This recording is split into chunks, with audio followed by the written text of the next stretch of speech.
Hey guys, All in Crypto here, and welcome back, ladies and gentlemen, for another YouTube video. Hopefully you've all had a smashing Saturday so far. Today we're going to be diving into our daily cryptocurrency market update, and there's quite a lot to talk about in this video. We are going to be going over some of the most popular news at the moment in regards to Ethereum, and essentially them looking to merge from proof of work, which is the current consensus that the Ethereum blockchain works off of, to proof of stake. Now, this has been, I think, nearly 7 years in the making. And will August this year be the date or the time frame of when we're supposedly going to be getting ETH2? I don't even think it's called ETH2 anymore. I think they're just calling it the merge from proof of work to proof of stake. We know the Ethereum blockchain is exceptionally unusable for many due to the high gas fees. You know, blockchains have this kind of trilemma, Vitalik's trilemma. And scalability is one of the components of the trio that make up a supposedly usable, secure, scalable blockchain. And the scalability for Ethereum has always been a problem. And that's why they're moving to proof of stake, because proof of work, given what they're trying to be, a layer one protocol, a smart contract blockchain, is just, you know, it's not realistic. It's not scalable at the moment without running sort of layer twos on it like Polygon and so on and so forth. So we will be talking about that. You know, Vitalik essentially is also sort of chiming in on the fact that he thinks it's going to be coming in the summer. We had one of the lead developers. We are going to be looking at that, of course. We are going to be diving into the overall market, though. You know, these are daily cryptocurrency market updates, so we will cover the news in these, but we still want to reiterate our bias and give you guys a feel of where this market is. And we've been doing this now for well before the start of this year, and we've actually been talking about being cautious for a long time now, and we've been shorting this market, and we'll continue to short this market as I see further downside continuation. Yesterday, in terms of an intraday day, you know, I trade intraday. I can you know, scalp trade. Was a nightmare. It was a really hard day trading. I started the day off long, then ended up short, and then really have just left a lot of those shorts on overnight. And they're not doing too badly at all now. But it was a very choppy day given what the sort of stock market was doing, namely the ES, the S&P. You know, it had a huge sell-off and then sort of rallied up and actually closed up on the day after it kind of had a harsh sell down. But ultimately, we are still expecting further downside continuation. And the market is, you know, we are in a confirmed downtrend. The fact that we're getting news that Ethereum may be merging in August, that hasn't done anything to the price, shows a real lack of demand for crypto right now. And we know that it's a huge risk-off environment given all the things going on around the world and given everything that the Federal Reserve are currently doing. You know, it's huge risk-off and people do not want to bid this market up. And one thing you've got to ask yourself, I would like more of a rally into this prior accumulation zone. That you can see me highlighting with my cursor. But one of the things you've got to ask yourself is, okay, well, what pushes the price there? Who steps in? What causes the price to go there? And you've got to remember, you know, it doesn't take a lot to move price in these sort of lowish volume markets, volatile markets, but somewhat low volume.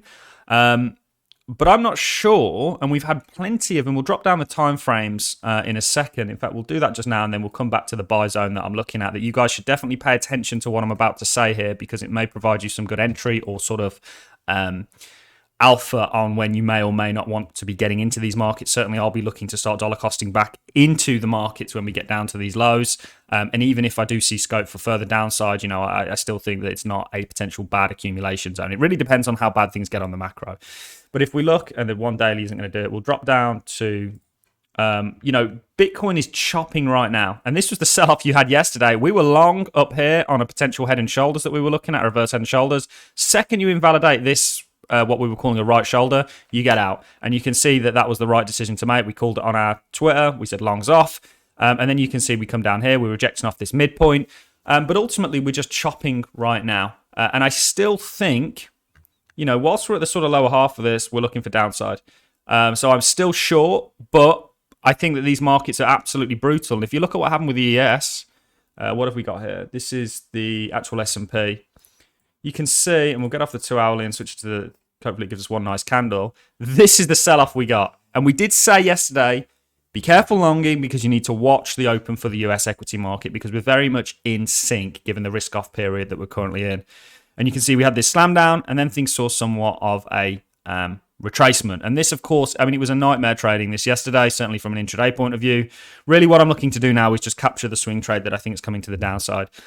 And we've had significant tests or sort of goes at the 30k range that we just don't seem to be, you know, when we were up here, we were looking at this and we were going, how many more times? This market's kind of pointing us to the upside. And then you get this huge rejection. It's a very range-bound trader-driven market. Certainly that's been the case over since we made this low. And one thing, you know, when we get big sell-offs like that in the ES and the equity market, a bit of me thinks, well, who's left to sell crypto at this point?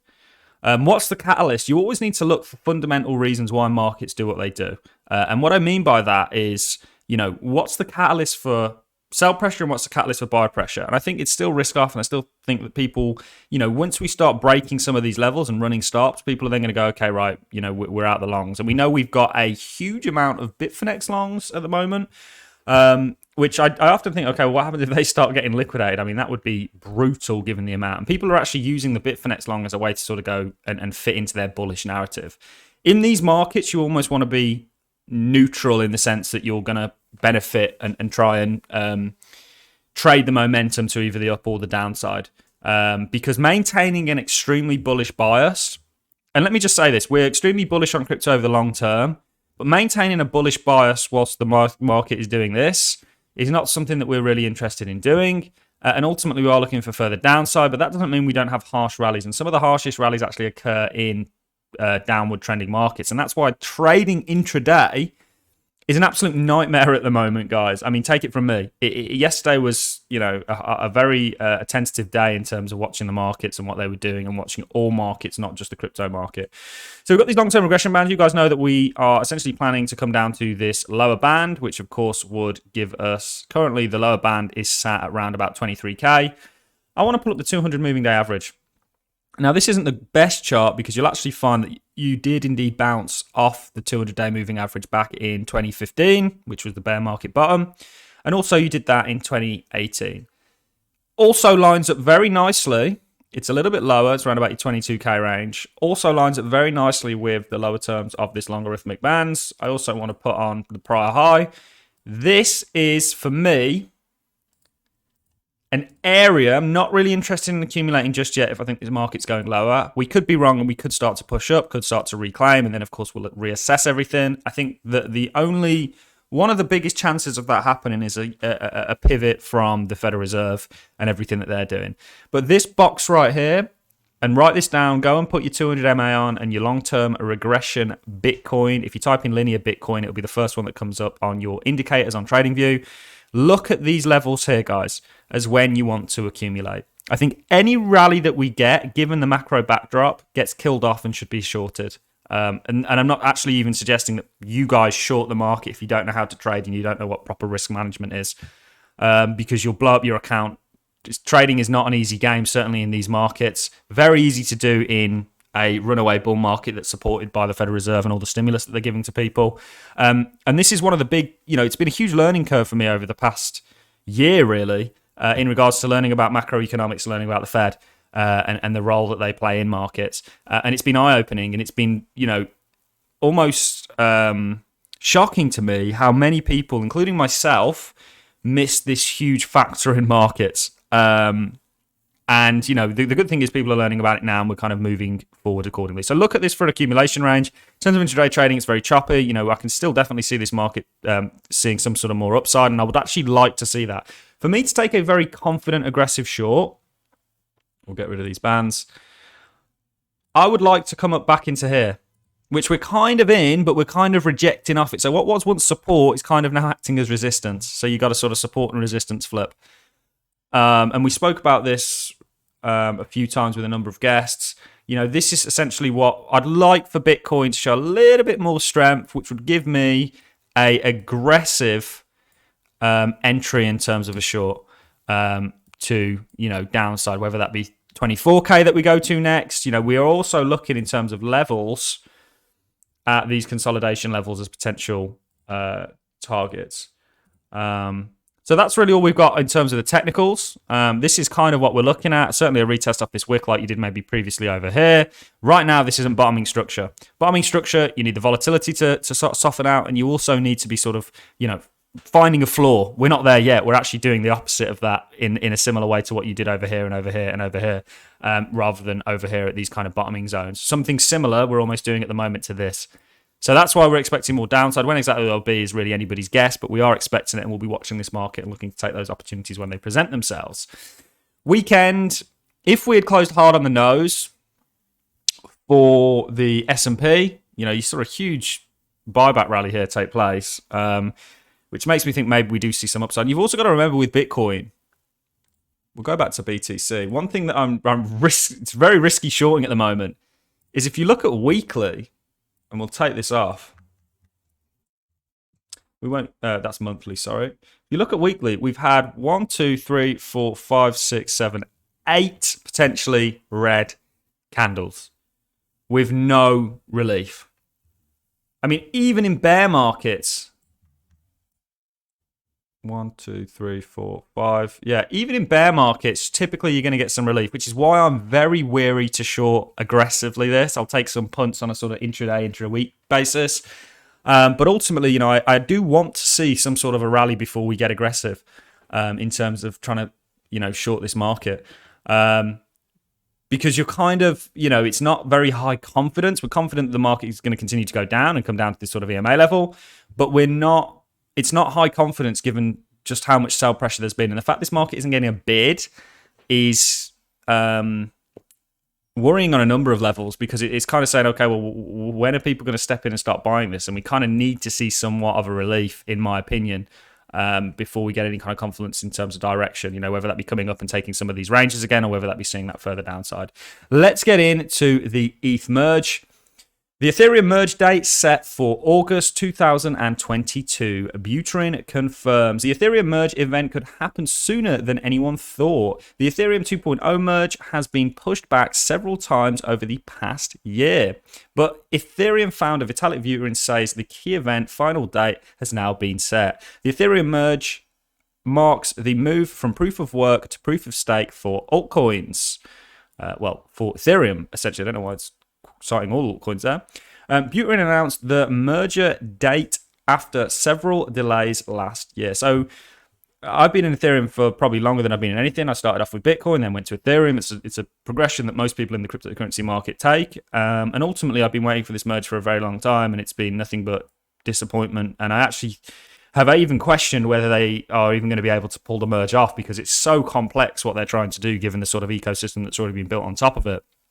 That it makes somewhat of an impossible task on many ways. And there's also a huge debate, okay, well, will the merge actually even reduce gas fees and significantly make Ethereum a cheap blockchain to use, or an affordable blockchain to use is the better word that I should put there.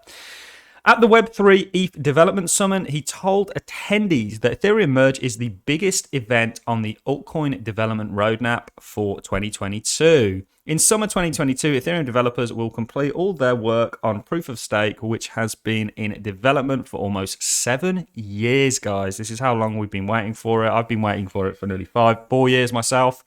When I first got into crypto, I didn't really understand a lot about it, like everybody does. And then you kind of, through these times when markets are down, you get learning. When speaking on the permissionless panel, Preston Van Loon, Ethereum's lead developer, announced that Ethereum Merge would be released in August. The announcement was confirmed by Vitalik Buterin, who said that it depends on issues encountered in development. If all goes well, summer 2022, and this is a key takeaway here, if all goes well, it's not gone well so far, summer 2022 will be the perfect time to switch from proof of work to proof of stake, or stack they've got there. I'm not sure why they've put that.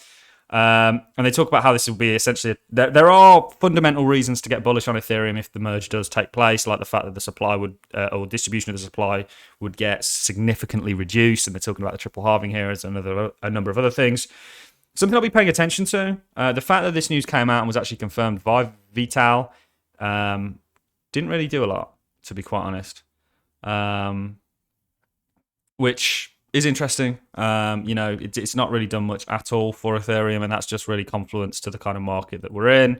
Lots going on around the world right now, guys. You know, this is a great title here. The Fed doesn't care about your stock portfolio, at least until inflation calms down. And this is the thing. If inflation continues to ramp up, that ain't good, guys. And that means they're going to come down even harsher on it. He spoke about Volcker's. I actually ordered Volcker's biography the other day. Thought it might be worth reading, given he's a very hot topic at the moment, and to kind of get a better understanding of everything that he did and the decisions that he made and what was going on in the 70s. I think he was 1974 to 1979, I think, was Volcker's reign. And you can certainly see that in the Fed fund rate. Anyway, I'm rambling on now, guys. That's all I have for you in this video. If you have enjoyed this content, a like is always appreciated. So is a comment. Please watch out for scammers in the comment section. I will never DM you or ask you guys to contact me on anything. And that is really all I've got for you. Enjoy your weekends, guys, and I'll catch you all in the next YouTube video.